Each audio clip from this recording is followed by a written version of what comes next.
Sam pulled me off my feet on an icy curb last winter. 110 pounds of golden retriever, and I landed hard, and I was embarrassed. I was bruised.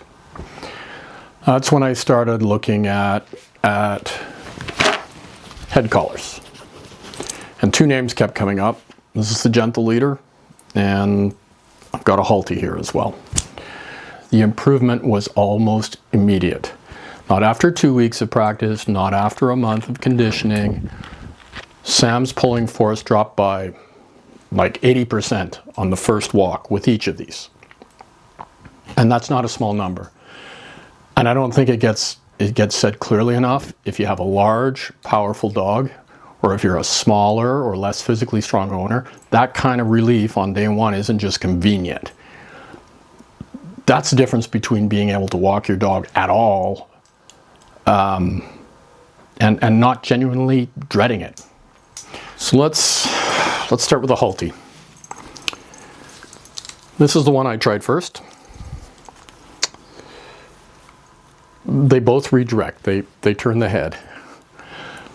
When he tries to surge forward, his head turns back towards me, and he's not being choked. He's not being yanked. He's just physically unable to get the leverage he needs to pull. And for a dog this big, that matters.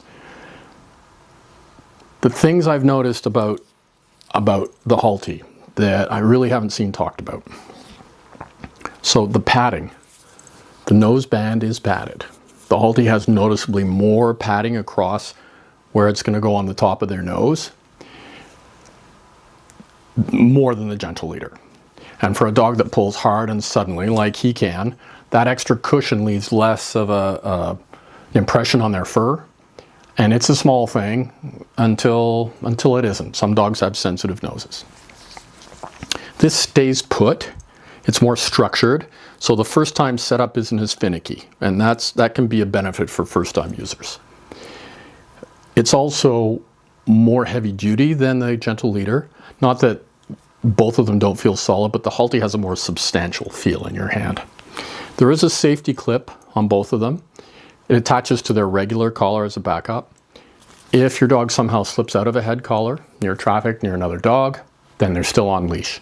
And I actually use this HALTI safety clip on the gentle leader as well, because the gentle leader doesn't come with one. Sam didn't love it at first. He pawed at it, tried to rub it off on the ground. It took a walk or two to get used to it.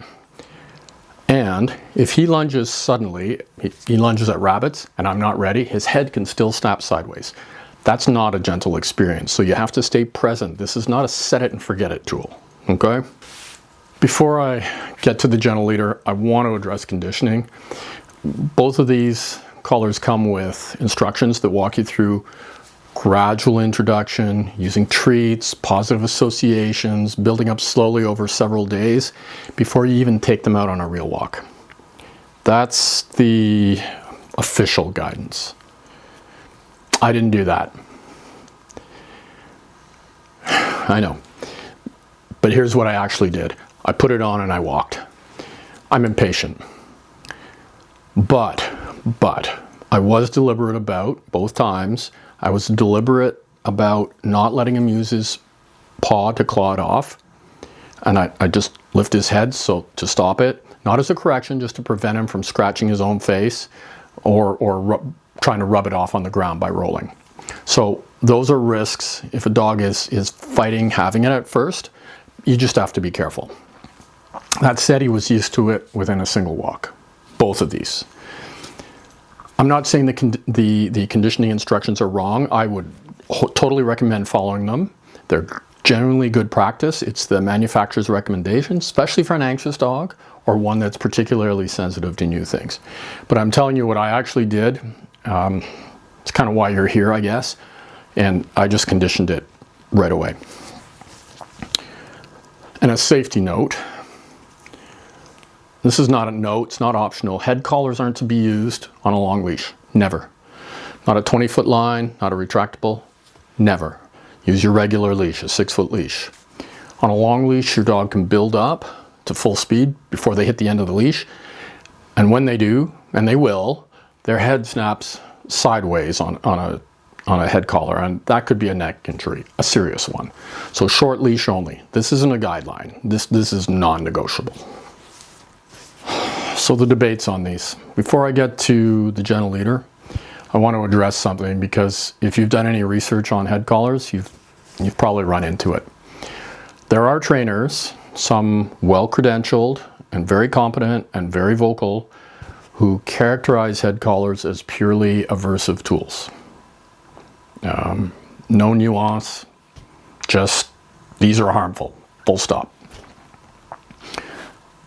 I want to push back on that. Not because I think these are perfect, but because I think that position reflects a genuine misunderstanding of why they work. Head collars function by redirecting the attention through gentle pressure, not through pain, not through suppression, not through punishment. This is not an aversive mechanism in any sense of the word.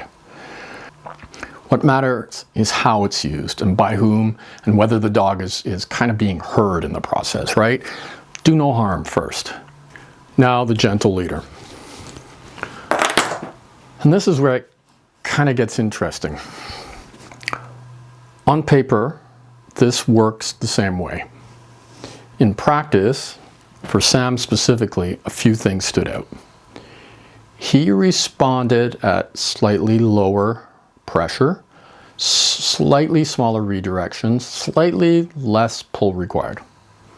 I don't know whether that's the geometry of how the nose loop sits, or just how he reads what he's feeling. But something about it for him feels different. So less input, same result. The other thing I like about these is he really could get his mouth wider for panting. The gentle leader's nose loop is quite loose by design, and that's intentional.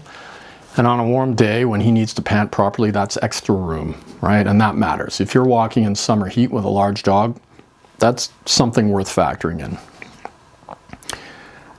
I also find that he's got a gold face. I find it invites fewer critical looks. I didn't think this would matter to me. It kind of does. The gentle leader sits just lower profile on Sam's face, and it doesn't look like a muzzle the way the HALTI sometimes does. And the HALTI gets comments on our walks. Concerned looks, occasional questions, insults sometimes. The gentle leader doesn't trigger that the same way. What else? The nose loop, because it's loose enough I can pull it off while we're walking. The whole setup just becomes a regular collar once that happens. So the backup collar is always there anyway. You attach this to a backup collar, but it means I can transition Sam mid-walk from the head collar to a regular collar setup in seconds without stopping and fumbling. So that's kind of a well-designed detail for the gentle leader. As I mentioned, I bought the HALTI clip, and I use it as a backup link to my regular collar. Thing is, with both of these, I have to admit he responded well to both, which makes this comparison kind of difficult. Which leads me to the verdict. So here's how I see it across the things that matter most. For effectiveness, I'm going to give them an equal score. They both work extremely well. They reduce pulling almost right away. For safety, I'm going to give them both, I'm going to say, an equal score. However, the HALTI does have muzzle padding for a little bit more comfort if the dog is sensitive. And I find initially it's easier to fit. However, for the hot weather, I find the dog can pant better. And I find that the pressure sensitivity with this one, the dog reacts just slightly before they react for this one. Public optics, it looks like a muzzle. Maybe your dog's dangerous. It's got to be the gentle leader because the HALTI can look like a muzzle. Training value, though, I'm gonna rank them the same. Neither of these is actually easier to condition than the other, or harder to condition.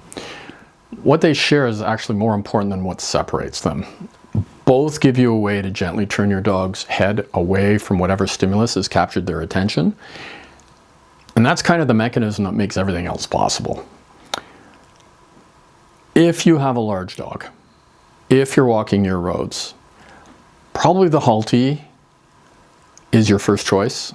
It's got the padding, it's got the structural stability, it's easier to fit the first time. Those things matter when you're starting out. However, if your dog is medium-sized, already has reasonable leash manners, you want something that responds to lighter pressure, or you're walking in heat and breathability matters, I think the gentle leader has an edge, but they're close. I guess what I'll say is this. Both of these tools delivered results I could actually feel on the first walk. I'm going to say 80% reduction in pulling force immediately. Not eventually, immediately. And for a big dog or for an owner who isn't 6 feet tall and 200 pounds, man, that matters more than any star rating I can give you.